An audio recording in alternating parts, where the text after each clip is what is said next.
Good evening. आज हम linear equation का सेकंड टॉपिक डिस्कस करेंगे। कल हमने एक इम्पोर्टेंट क्वेश्चन किया था। आज हम देखेंगे कि कोई भी पेयर ऑफ लीनियर इक्वेशन है उसका सोल्यूशन कैसे निकालते हैं और कैसे डिसाइड करते हैं कि सोल्यूशन होगा या नहीं होगा, क्या केस कंडीशन होती है। तो कोई भी लीनियर इक्वेशन होती है उसकी जो जनरल फॉर्म होती है वो होती है a1x b1y plus c1 equal to 0। ये पहली इक्वेशन होगी linear a2x plus b2y plus c2 equal to 0। ये आपकी दो लीनियर इक्वेशन है, इसीलिए इसको बोला गया पेयर ऑफ लीनियर इक्वेशंस। अब इनका सोल्यूशन निकालने का मतलब है x और y की वैल्यू निकालना। तो सोल्यूशन कब निकलेगा, कैसे निकलेगा, इसके लिए कंडीशन होती है। हम केवल इक्वेशन देख के ही बता सकते हैं कि सोल्यूशन एग्जिस्ट करेगा या नहीं करेगा, होगा भी तो किस टाइप का होगा। तो देखिए, अगर x का जो कोफिशिएंट है इनका रेशियो, पहला जो केस होता है first case a1 upon a2, मतलब कि जो x का कोफिशिएंट है उनका रेशियो अगर not equal to b1 upon b2 है, तो इसका मतलब ये जो केस होगा इसमें सोल्यूशन एग्जिस्ट करेगा, सोल्यूशन एग्जिस्ट। ठीक, और ये कैसे होंगे, इनको एक टर्म और बोलते हैं कंसिस्टेंट। क्या बोलेंगे, कंसिस्टेंट।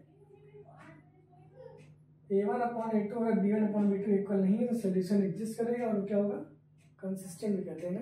जैसे क्वेश्चन आ रहा है कि this pair of line equation consistent और नॉट, इसका मतलब कि उसमें अगर कंडीशन फॉलो होगी तो वो कंसिस्टेंट भी होंगी। और इसमें जो आंसर आएगा वो होगा यूनिक सोल्यूशन। कैसा सोल्यूशन आएगा, यूनिक सोल्यूशन। इसका मतलब x और y की एक निश्चित वैल्यू आएगी। सेकेंड कंडीशन जो होती है a1 अपॉन a2 अगर b1 अपॉन b2 के इक्वल है पर c1 अपॉन c2 के इक्वल नहीं, मतलब इन दोनों का रेशियो बराबर है और इसके इक्वल नहीं है, तो ये तुम्हारी होंगी नो सोल्यूशन। क्या होगा, इसमें आपका कोई सोल्यूशन नहीं आएगा, क्योंकि ये कौन सी लाइन्स होंगी,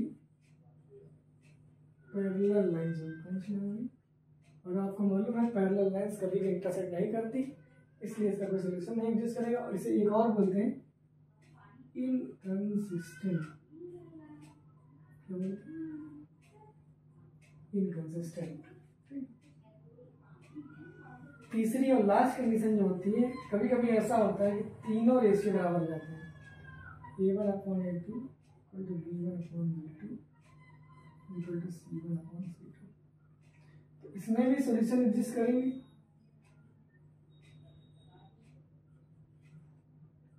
ये भी कंसिस्टेंट होगी, पर इसमें जो सोल्यूशन होंगे ये कैसी लाइन्स होंगी, कोइंसिडेंट लाइन्स होंगी। कोइंसिडेंट लाइन्स, ठीक है।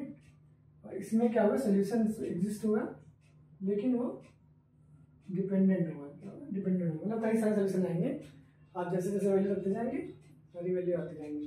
ठीक है, इसका एग्जांपल देखिए। तो जैसे मान लीजिए x प्लस वाई बराबर 2 है, ठीक है, 2x प्लस 3y बराबर 4 है। ऐसे एग्जाम्पल लेगा, कोई ऐसा कंपलसरी नहीं है, मैं कल समझा रहा हूँ। अब यहाँ देखिए रेशियो क्या देखना, चेक करना है a1 अपॉन a2 और b1 अपॉन b2। तो a1 का मतलब है कि x का कोफिशिएंट यहाँ 1 है, यहाँ पर x का कोफिशिएंट 2 है, यहाँ पर b का कोफिशिएंट 1 है, यहाँ पर y का कोफिशिएंट 3 है, और 1 अपॉन 2 1 अपॉन 3 के इक्वल नहीं है, इसलिए इसका क्या होगा, सोल्यूशन एग्जिस्ट करेगा और यूनिक सोल्यूशन आएगा। और ये लाइन्स कैसी हैं, कंसिस्टेंट है। ठीक, सिमिलरली आप यहाँ भी देख सकते हैं।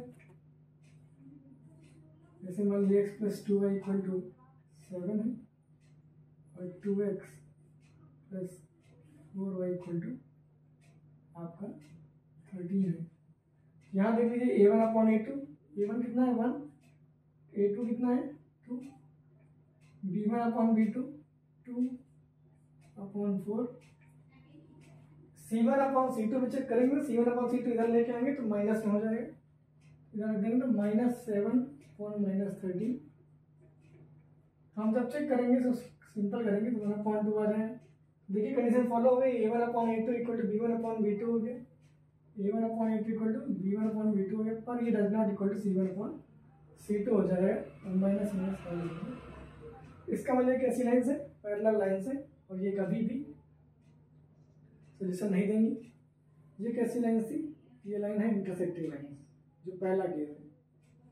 ये मान लीजिए ये जो लाइन है ये ऐसे ही कट करेंगी, इंटरसेक्टिंग लाइन होंगी। ये जो लाइन्स होंगी ये पैरेलल होंगी, कैसी होंगी, पैरेलल होंगी, इनका कोई सोल्यूशन नहीं आएगा। तीसरा जो है वो मान लीजिए x - y - 3 बराबर 0, ठीक है। नेक्स्ट अब लीजिए 3x - 3y 9 बराबर 0। ये दो आपके इक्वेशन है। यहाँ पर चेक करिए, A1/A2 1/3 is equal to -1/-3 is equal to -3/-9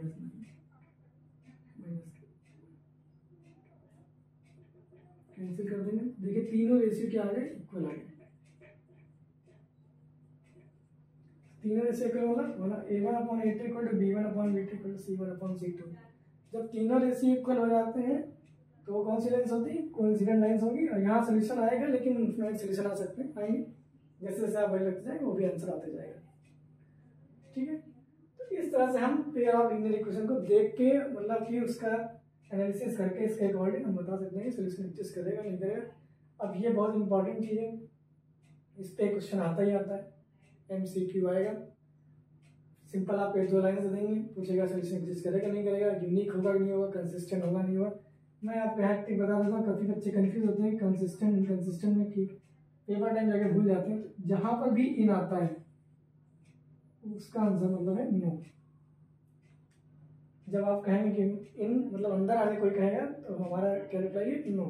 तो इस तरह हम याद करेंगे इनकंसिस्टेंट को, नो सोल्यूशन से हम याद कर लेंगे, ठीक है। अब इसके ऊपर जो क्वेश्चन होंगे वो हम नेक्स्ट लेक्चर में करेंगे, और लीनियर इक्वेशन का जो चैप्टर है क्लास 10 का, उसमें जो इंपॉर्टेंट टॉपिक है वो हम फिनिश कर देंगे। Thank you.